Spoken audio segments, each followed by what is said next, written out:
ఈరోజు బైబిల్ ధ్యానం. మిక్కిలి శ్రేష్టమైన వేద కళాశాల. శిష్యులు విననట్లుగా నేను వినుటకై ఆయన ప్రతి ఉదయమున నాకు వినుబుద్ధి పుట్టించుచున్నాడు. యెషయా 54. మనము మాటలాడుట నేర్చుకున్నటకు ముందుగా మనము వినుటకు లేక ఆలకించుటకు నేర్చుకొనవలెను. వినుటకై ఆయన వినుబుద్ధి పుట్టించుచున్నాడు.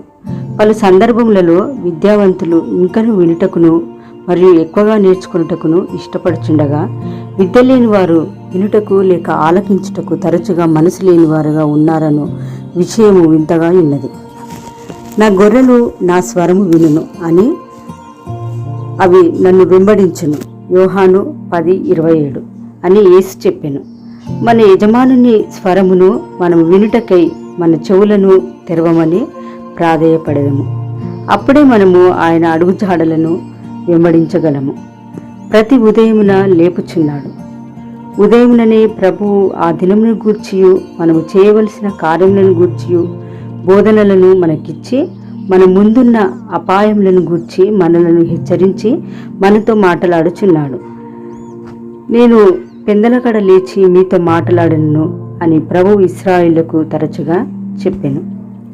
యేసయ్య ఏదో ఒక దినమున ఉదయమునే లేచు అలవాటు కలవాడు కాడు, కానీ ఆయన పెందలకడనే లేచి ఇంకనూ చాలా చీకటి ఉండగానే మార్కు 1:35 వెళ్ళి ప్రార్థన చేయుట ఎడతెగని నిత్య అభ్యాసముగా ఆయనకుండెను.